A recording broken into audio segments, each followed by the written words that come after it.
Positive और अच्छी खबरें आप लोगों को देने के लिए मैं आया हूँ। एक तो वो जो मैं कई महीनों से, कई सालों से जिस प्रोजेक्ट के ऊपर काम कर रहा था, अब वो प्रोजेक्ट सफल होता हुआ नज़र आ रहा है। हम दिल्ली की सड़कों को बहुत सुंदर बनाना चाहते थे। इसके ऊपर मैं कई सालों से काम कर रहा हूँ, कई पायलट प्रोजेक्ट्स करवाए।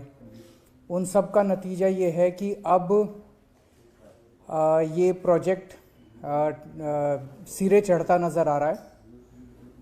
इसके तहत दिल्ली के सबसे पहले हम 1400 किलोमीटर पीडब्ल्यूडी की जो सड़कें हैं, 45 फुट से चौड़ी जो सड़कें हैं, यानी कि 18 मीटर से ज़्यादा चौड़ी जो सड़कें हैं, वो 1400 किलोमीटर सड़कें हैं। ये 1400 किलोमीटर सड़कें पीडब्ल्यूडी के कंट्रोल में आती हैं, पीडब्ल्यूडी के जुरिस्डिक्शन में आती हैं। तो पीडब्ल्यूडी की सारी सड़कों को हम सुंदर बनाने जा रहे हैं, रिपेयर करने जा रहे हैं, ठीक करने जा रहे हैं। उस पर क्या क्या काम करने जा रहे हैं वो सब मैं अब आपको बताने जा रहा हूँ। इसमें जितने भी फुटपाथ हैं और जितने भी सेंट्रल वर्ज हैं, आप देखते होंगे कई जगह फुटपाथ के ऊपर एक वो निकला हुआ स्लैब निकला हुआ है, कहीं कर्ब स्टोन निकला हुआ है, टूटे पड़े हैं, सेंट्रल वर्ज टूटे पड़े हैं, पत्थर इधर उधर हुए पड़े हैं। ये सारे रिपेयर किए जाएंगे। मैं शब्द रिपेयर इसलिए कर रहा हूँ क्योंकि सरकारी पैसा लुटाने के लिए अभी तक देखा गया कि एक पत्थर टूटता है तो सारा फुटपाथ बदल देते हैं। हम ये नहीं करने जा रहे। जहाँ एक पत्थर टूटा है वो एक पत्थर को बदलेंगे, जहाँ 10 पत्थर टूटे हैं वह 10 पत्थर को बदलेंगे, रिप्लेस करेंगे पत्थरों को। लेकिन हम पूरे के पूरे पैसा बचाने के लिए सारा फुटपाथ नहीं बदलेंगे। सारे फुटपाथ रिपेयर किए जाएंगे, सेंट्रल वर्ज सारे रिपेयर किए जाएंगे, सारे मैन होल्स जो जो टूटे हुए हैं वो रिपेयर किए जाएंगे, जितने प्री कास्ट स्लैब्स हैं वो टूटे हुए हैं वो रिप्लेस किए जाएंगे, साइनेजेस जितने हैं वो जहाँ जहाँ टूटे हैं वो सारे रिप्लेस किए जाएंगे, खंबे जो जो यहाँ पे सड़कों के ऊपर जो खंबे लगे हुए हैं बिजली के, वो जहाँ जहाँ टूटे हैं उनको ठीक किया जाएगा।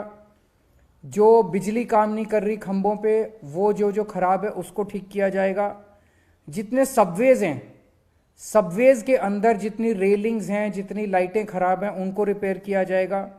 जितने फुटओवर ब्रिजेस टूटे फूटे पड़े हैं उनको रिपेयर किया जाएगा। जितनी साइड में रेलिंग लगी हुई हैं सड़कों की वो टूटी हुई हैं उनको रिपेयर किया जाएगा। और जो स्ट्रीट फर्नीचर टूटा हुआ है उस सारे स्ट्रीट फर्नीचर को रिपेयर किया जाएगा। इसके अलावा जो सड़कें अब हैं उन सड़कों में जितने गड्ढे हैं उनको रिपेयर किया जाएगा। जहां सड़कें क्रैक हो गई हैं उनको रिपेयर किया जाएगा। एक बार इनको सबको रिपेयर करने के बाद इन सब चीज़ों को हम उम्मीद करते हैं जिस दिन वर्क ऑर्डर होगा, वर्क ऑर्डर हमें उम्मीद है कि 20 मार्च के आसपास वर्क ऑर्डर हो जाएगा और 1 अप्रैल से काम चालू हो जाएगा। उसके 6 महीने के अंदर हमें उम्मीद है ये सारा रिपेयर का काम हम कंप्लीट कर लेंगे।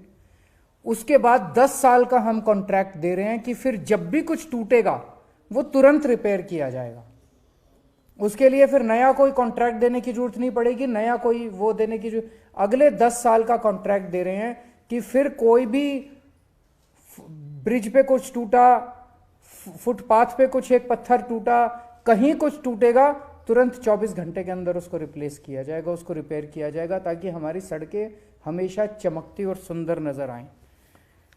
10 साल के लिए हम इसका रिपेयर का कॉन्ट्रैक्ट दे रहे हैं। उसी तरह से सड़कें अगर कहीं गड्ढा होगा उस गड्ढे को 24 घंटे के अंदर रिपेयर किया जाएगा।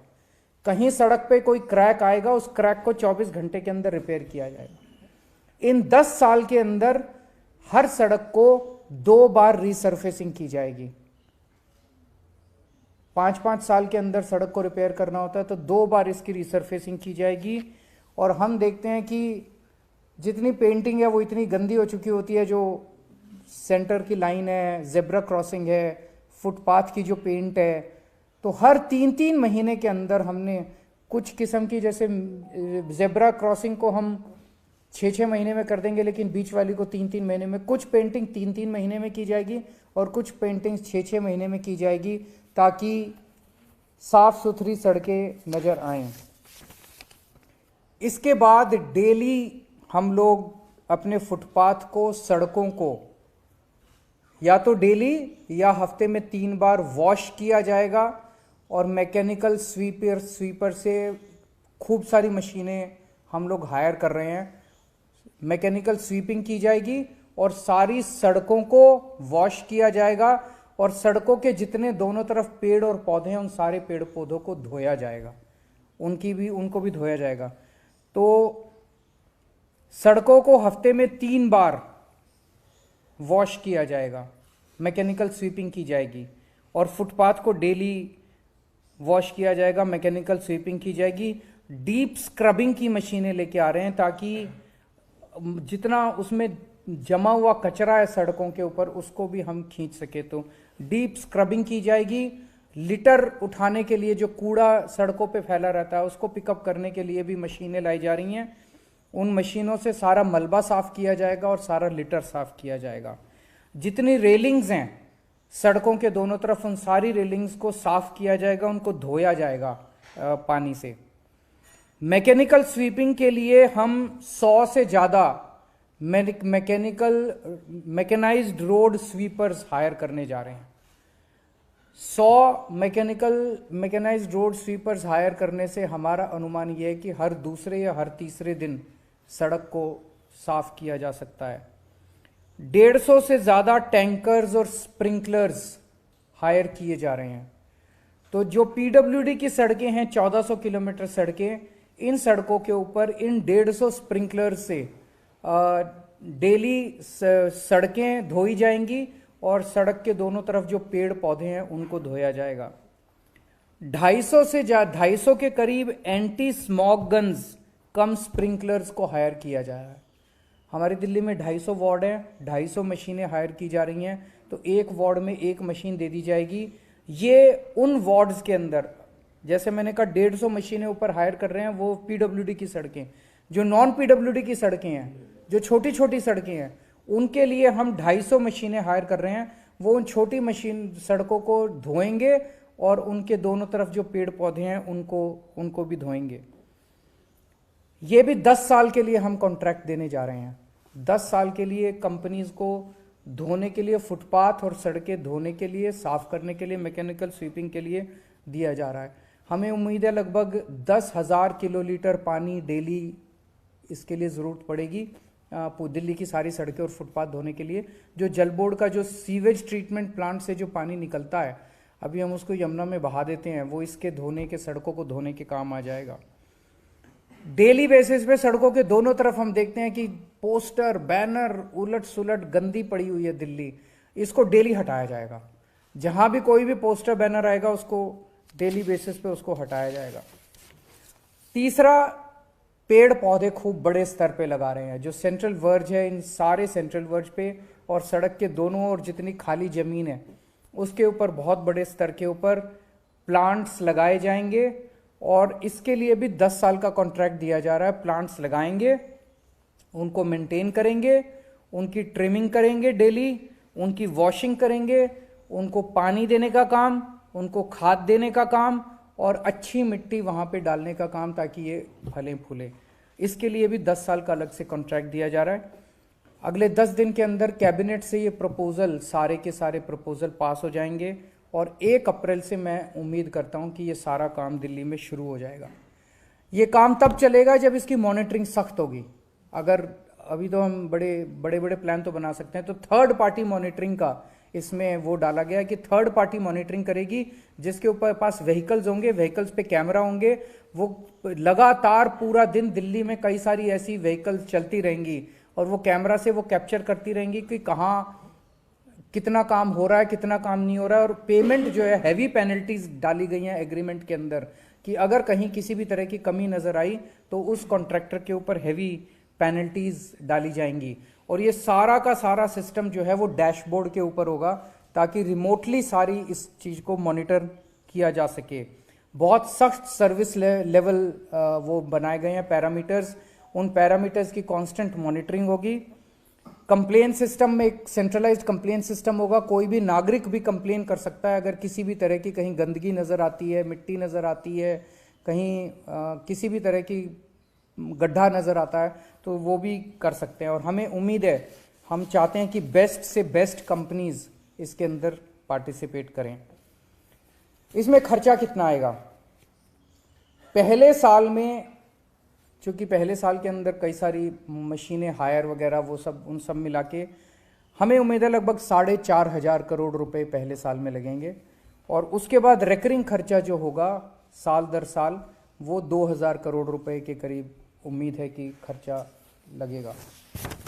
ये पहली चीज़ थी। दूसरी, दिल्ली के ट्रांसपोर्ट सेक्टर में अब बसें भी हमने काफ़ी खरीद ली हैं, मेट्रो भी अच्छी चल रही है। लास्ट माइल कनेक्टिविटी एक बहुत मेजर मुद्दा बना हुआ है। किसी भी नागरिक के लिए लास्ट माइल कनेक्टिविटी और उसकी सेफ्टी लास्ट माइल पे ये बहुत इंपॉर्टेंट है। उसके लिए हम ई स्कूटर्स लेके आ रहे हैं और इसको हम द्वारका के एरिया में एक पायलट प्रोजेक्ट करने जा रहे हैं। द्वारका के क्षेत्र में लगभग 10 मेट्रो स्टेशन हैं, कई सारे बस स्टॉप्स हैं। द्वारका में 250 लोकेशंस के ऊपर 1,500 ई स्कूटर्स प्रोवाइड किए जाएंगे। लोग एक साथ अपनी टिकट खरीद सकते हैं। इंटीग्रेटेड टिकट होगी, उससे आप उस टिकट से बस में भी ट्रैवल कर सकते हैं, ई स्कूटर भी हायर कर सकते हैं और मेट्रो पे में भी सफ़र कर सकते हैं। तो आपने टिकट खरीदी, उस टिकट से आप 250 लोकेशन से कहीं से भी आप एक स्कूटर पिकअप कर लीजिए। सेल्फ ड्राइविंग है, कोई ड्राइवर नहीं है, आपको ड्राइव करना है। कहीं से भी आप स्कूटर पिकअप कर लीजिए किसी लोकेशन से। वहीं पे हेलमेट होगा, हेलमेट पहन के और आप अपने दूसरे किसी भी कहीं भी जा सकते हैं, उसको थोड़ी देर यूज़ कर सकते हैं और इन 250 में से किसी भी लोकेशन के ऊपर उस स्कूटर को आप वापस छोड़ सकते हैं। ये सारे ई स्कूटर्स होंगे और इन स्कूटर्स पे स्वैपेबल बैटरी होगी और एक चार्ज में 60 किलोमीटर तक आप वो कर पाएंगे, ट्रैवल कर पाएंगे और 60 किलोमीटर प्रति घंटे की स्पीड होगी इनकी।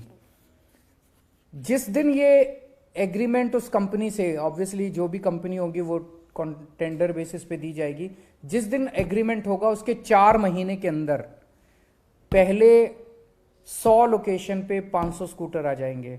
अगले 4 महीने में अगले 100 लोकेशन पे और 500 स्कूटर आ जाएंगे और अगले 4 महीने या 12 महीने में 250 लोकेशंस के ऊपर 1500 स्कूटर मुहैया हो जाएंगे। ये कॉन्ट्रैक्ट उस कंपनी को 7 साल के लिए दिया जाएगा और ये 250 लोकेशन वो हैं जो सबसे ज़्यादा जहाँ पे फुटफॉल होता है। मेट्रो हो गए, मेट्रो स्टेशन हो गए, वो हो गए, बस स्टेशन हो गए, हॉस्पिटल्स हो गए, मॉल्स हो गए, जहाँ जहाँ लोग ज़्यादा जाते हैं, बाज़ार हो गए, वहाँ वहाँ ये ज़्यादा से ज़्यादा दिए जाएंगे। और बिड पैरामीटर होगा कि जो कंपनी कम से कम चार्ज करने को कहेगी कि हम जनता से इतने रुपए टिकट लेंगे प्रति मिनट या प्रति किलोमीटर, उस कंपनी को ये कॉन्ट्रैक्ट दिया जाएगा। सो ये 2 बड़ी अच्छी खबरें हैं दिल्ली के लोगों के लिए। अगर आपके कोई क्वेश्चंस हैं तो। सर, ट्रैफिक तो किस तरीके से अब सारा मैकेनिज्म सब सही हो रहा है दिल्ली में। मैं देख रहा हूँ चांदनी चौक की जिस तरह की वहाँ 2 तरह की प्रॉब्लम सामने आती है। एक तो ट्रैफिक का मैकेनिज्म वो बहुत डिस्टर्ब हो जाता है, पूरी दिल्ली में ही है, ट्रैफिक बहुत ज़्यादा है। दूसरा सर, रात को जो ये वेगाबॉन्ड्स वगैरह है या होमलेस हैं, आपके लोग आते हैं, वो सफाई करते हैं, ये मशीन्स वगैरह वहाँ भी आती हैं, मैं देख रहा हूँ, लेकिन वो नहीं हट पाते, वो वहीं पर ही शॉर्ट्स कर देंगे, वो वहीं।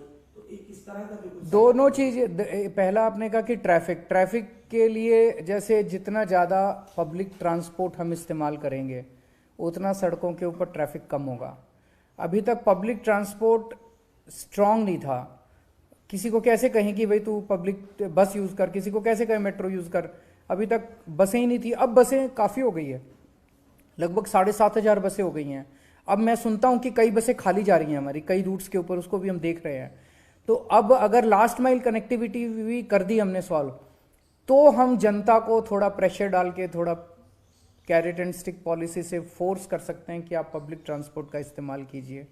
पब्लिक ट्रांसपोर्ट ज़्यादा इस्तेमाल होगा तो ट्रैफिक नेचुरली कम होगा। दूसरा, कई सारे पीडब्ल्यूडी डिपार्टमेंट ने कई सारे पॉइंट्स आइडेंटिफाई किए हैं जो बॉटलनेक्स हैं दिल्ली के ट्रैफिक सिस्टम में। उनके हर पॉइंट का समाधान निकाला जा रहा है कि इसमें अगर यू टर्न बना दें यहाँ पे तो इसका समाधान हो सकता है, यहाँ पे फ्लाईओवर बना दे तो इसका समाधान हो सकता है। तो हर पॉइंट का ट्रैफिक बॉटलनेक्स का, दिल्ली के ट्रैफिक बॉटलनेक्स का अलग से समाधान निकाला जा रहा है। तीसरा, आपने वेगाबॉन्ड्स का कहा, दिल्ली में अब नाइट शेल्टर्स बहुत अच्छे हैं। तो ये सारे समाज की जिम्मेदारी है। जैसे मैं जब एनजीओ में काम किया करता था, कई बार मेरे को याद है मैं रात को निकल जाता था, जो लोग सड़क पे सो रहे होते थे उनको हम प्यार से बहला के फुसला के अपनी गाड़ी में बिठा के उनको नाइट शेल्टर्स में ले जाते थे। ये हम लोगों को समाज को, पूरे समाज को करना होगा कि ऐसे जितने लोग हैं जो सड़क पे सो रहे हैं, होमलेस हैं, बहुत गरीब हैं, उन लोगों को अगर हम किसी तरह से प्रेरित कर सके, हम भी करेंगे, बहुत सारी एनजीओज की भी मदद लेंगे, सरकार भी करेगी, लेकिन नाइट शेल्टर्स की कमी नहीं है। तो ये हम सबको मिलकर इसका समाधान निकालना पड़ेगा। जो लूटिंग करते हैं या उन सड़कों को खराब करते हैं, टबाको खाते थूकते हैं, उसके उनके आपने पेनल्टी की बात की कॉन्ट्रैक्टर्स पे, पर क्या ऐसे लोगों पे पेनल्टी लगेगी? इनके ऊपर क्या पेनल्टी लगाओगे और इनसे कैसे पैसे लोगे? इनके पास तो, लेकिन इन लोगों को उठा के कहीं ना कहीं नाइट शेल्टर पे ले जाना पड़ेगा, उसके ऊपर थोड़ी सख्ती की जा सकती है। इसको थोड़ा सख्त करेंगे कि इनको जैसे जितने नाइट शेल्टर्स हैं वहाँ टॉयलेट की भी फैसिलिटी है, सब किस्म की फैसिलिटी है, लेकिन इनके साथ क्या है कि इन्होंने वहाँ पे अपना एक अड्डा जमाया हुआ है, अपनी जगह कैप्चर की हुई है, जो मैंने समझा था उन दिनों में। वो उसको छोड़ना नहीं चाहते जगह को, उनको लगता है नाइट शेल्टर में चले गए तो ये हमारी जगह कोई और कैप्चर कर लेगा। तो इसका समाधान निकालना पड़ेगा। लेकिन मैं आपकी बात से सहमत हूँ कि जो होमलेस लोग हैं उनको नाइट शेल्टर्स में पहुंचाने की जरूरत है। लास्ट माइल कनेक्टिविटी में टाइमिंग वो बहुत इंपॉर्टेंट है, और क्या वहाँ पे सुरक्षा का भी फिर ध्यान रखा जाएगा? क्योंकि अगर वहाँ पे इंडिपेंडेंटली लोगों को टिकट लेके स्कूटर पिक करना है तो उसकी टाइमिंग क्या होगी और सिक्योरिटी क्या होगी? टाइमिंग तो वर्कआउट की जा सकती है, वो एक बारी की, पर उसमें कोई बहुत ज़्यादा दिक्कत नहीं है, कभी भी वो ले सकते हैं। मैं अभी ऑफ द कफ बोल रहा हूँ, लेकिन 24 घंटे भी हो सकता है, वो कभी भी जैसे लिया जा सकता है। लोग जानना चाहें तो टाइमिंग मैं बता दूंगा, मैं इसका वर्कआउट जैसे भी होगा मैं बता दूंगा। क्योंकि अभी ये पायलट प्रोजेक्ट है बता रहे हैं, लेकिन इसमें ये कैसे सुनिश्चित होगा कि क्योंकि स्कूटर चलाएंगे तो आपको ड्राइविंग लाइसेंस भी चाहिए होगा? वो सब तो होगा, तो वो तो फिर जो भी लेगा, ड्राइविंग लाइसेंस अगर नहीं होगा, कल को अगर पुलिस ने रास्ते में पकड़ लिया तो जैसा उसके साथ अपने स्कूटर पे होता है वैसे उससे, यानी ये सुविधा सिर्फ 18 साल ऊपर वालों के लिए है? नेचुरली वो सारी ट्रैफिक के नियम तो लागू होंगे। ये क्या स्कूटर जो आपने बताया द्वारका के लिए, क्या आने वाले समय में केवल वहीं रहेंगे या फिर नहीं, इस एक्सपेरिमेंट के बाद अगर ये सक्सेसफुल होता है, ये पायलट प्रोजेक्ट है, तो पूरी दिल्ली में इसको कर देंगे। फिर सर एलजी साहब ने आपको मुलाकात के लिए बुलाया, हालांकि आप कल थे नहीं। मैं उनका शुक्रिया अदा करता हूं कि उन्होंने मुलाकात के लिए बुलाया। कल मैं पंजाब गया हुआ था, पहले से डिसाइडेड था प्रोग्राम, अब जब भी अगला टाइम वो देंगे हम जाएंगे। सर मियां का चुनाव फिर नहीं हो पाएगा, मेयर आप क्या कहना चाहेंगे? मैं उम्मीद करता हूँ जल्दी होगा। सर मुगल गार्डन का नाम बदल दिया है सरकार ने, इसे किस तरह से देखते हैं? हमने ध्यान रख दिया गया तो चलिए अब क्वेश्चन खत्म हो गया मुझे लगता है। Thank you.